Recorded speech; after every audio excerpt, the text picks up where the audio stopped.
नमस्कार, आप सभी का स्वागत है हेडलाइंस बिहार में। और लगातार विश्लेषण हमारा बिहार की राजनीति पर जारी है। और आज का विषय कि मुकेश सहनी ने अपनी टिकट छोड़ दी है, यानी कि अब वो चुनाव नहीं लड़ेंगे। क्या कुछ कारण है अमित की मुकेश सहनी ने कुर्बानी दे दी अपनी? मुकेश सहनी कुर्बानी नहीं दिए हैं। मुकेश सहनी एक प्रेशर पॉलिटिक्स कर रहे हैं। वो दबाव बना रहे हैं मुकेश सहनी कि उन्हें महागठबंधन में सीट मिले, टिकट मिले, चुनाव लड़ें, चुनाव लड़के सांसद बने। यह संभव ही नहीं है कि मुकेश सहनी चुनाव न लड़े। अगर चुनाव नहीं लड़ेंगे तो एक के बदले 2 सीट वो ले सकते हैं।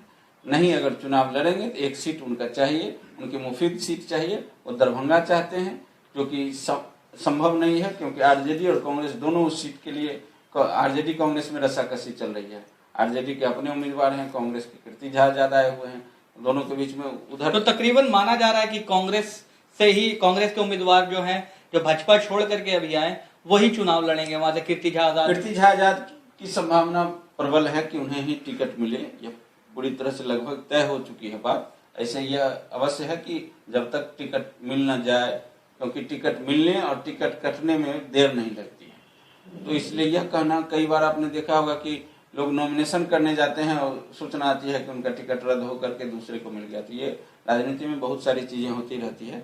हम कोई गॉसिप की बात नहीं करेंगे, जो तथ्यात्मक बात होगी वही हम करेंगे। तो यह अवश्य है कि मुकेश सहनी को टिकट दरभंगा से नहीं मिल रहा है, यह तय हो गया है। ये तय हो गया है। तो खबर आ रही है लगातार कि उनके भाई जो हैं वो चुनाव लड़ेंगे, और मुकेश सहनी ने साफ बातचीत करते हुए मीडिया से कहा कि अब वो चुनाव नहीं लड़ेंगे। मीडिया में जो खबरें आती है उनको माना जाए तो यह है कि मुकेश सहनी अपने भाई का नाम आगे बढ़ाएंगे, लेकिन ऐसी बात नहीं है। लड़ेंगे चुनाव तो मुकेश सहनी लड़ेंगे, नहीं लड़ेंगे तो मुकेश सहनी और लोगों को लड़वाने की कोशिश करेंगे, कम से कम 2 सीट लेने की कोशिश करेंगे तब। लेकिन पहले उनकी कोशिश होगी कि वह कुछ किसी सुरक्षित सीट से, सुरक्षित मतलब जो उनके लिए बहुत सहज हो, आसान हो, जहां से वो जीत के सांसद बन सकें, ऐसी सीट से खुद सांसद बनना। राजनीति कोई लंबे अरसे के लिए इंतजार नहीं करता है।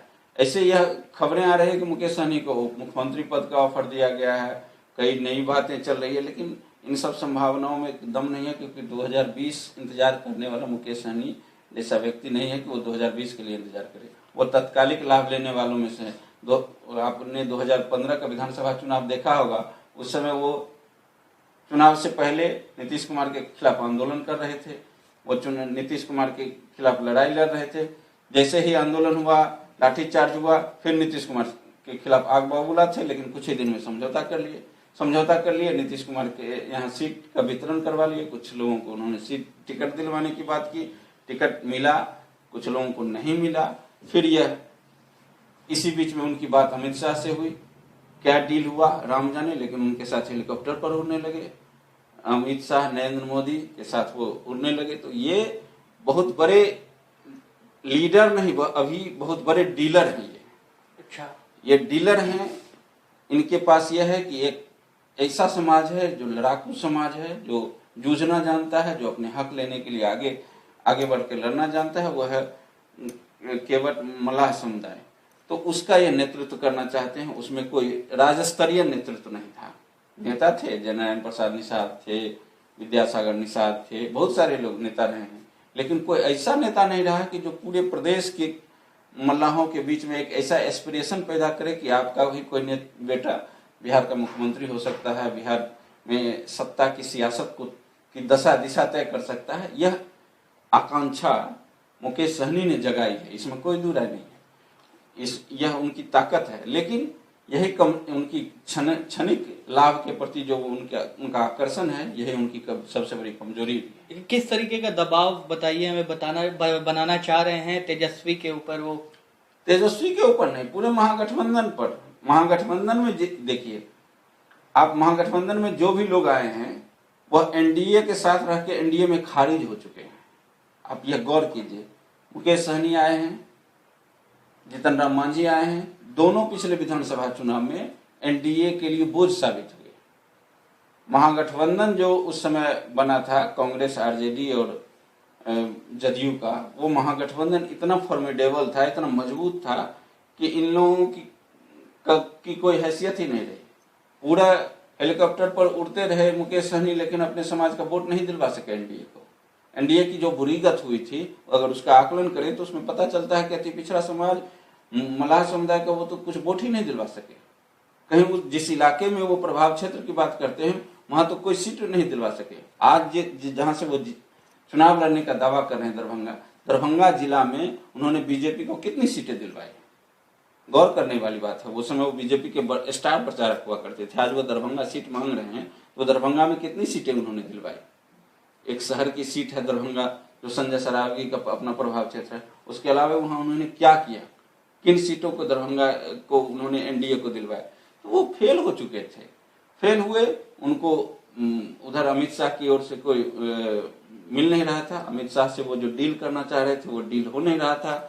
वो कई बार प्रयास किए उधर, पहले उनकी पहली प्राथमिकता एनडीए ही थी। और वो इसके लिए वो पहले एक बार यूपी में जब 2017 में चुनाव हो रहा था तो उस समय इन्होंने कार्यालय यूपी में भी खोला, यूपी में कार्यालय खोल के वहां भी डील करने की पूरी कोशिश की। भरसक प्रयास चला लेकिन वहां डील हो नहीं सका। वहां जब इनको देख लिया कि ये मतलब ऐसा पत्ता है कि जिसका कोई उपयोग नहीं है, ये सिर्फ सिगेफेबाज हैं, इनके पास वोट नहीं है, तो अमित शाह ने इनको भाव देना ही छोड़ दिया। तो फिर वहां से ये बाजार समेट के फिर पटना आ गए। फिर महागठबंधन में जो आ गए हैं और सभी लोगों ने उन्हें अपना लिया, तो आप बता रहे हैं हमें कि फेल्यूर हो चुके हैं, फिर महागठबंधन कैसे अपना रहा है? महागठबंधन के देखिए, महागठबंधन के पास एक मजबूरी है कि अति पिछड़ा जो वोट बैंक है, अति पिछड़ा वोट बैंक में 3 वोट है जो सबसे बड़ा आधार है जिनके पास।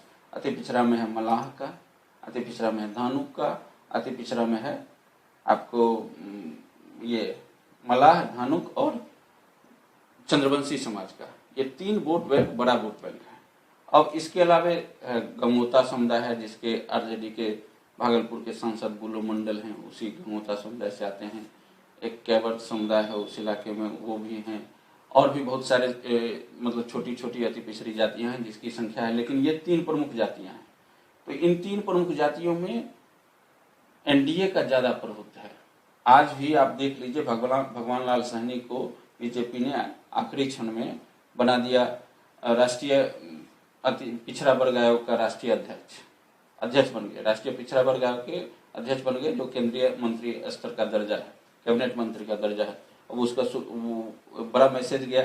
अब बिहार सरकार में मंत्री हैं मदन सहनी, और भी जो इनकी विरासत जनरल निषाद की विरासत संभाल रहे हैं मुजफ्फरपुर के जो बीजेपी सांसद हैं। तो ये बीजेपी के पास बीजेपी जदयू के पास एक संभावना है कि वो मलाहों का वोट बैंक उनके पास रहेगा। चंद्रवंशी के नेता प्रेम कुमार हैं और भी कई लोग हैं, तो चंद्रवंशी उनके तरफ है। धानुक नीतीश कुमार को ही नेता मानता है। तो अति पिछड़ा का जो इन ब्लॉक उस तरफ जा रहा है, उसको रोकने के लिए महागठबंधन की ओर से एक कोशिश की गई।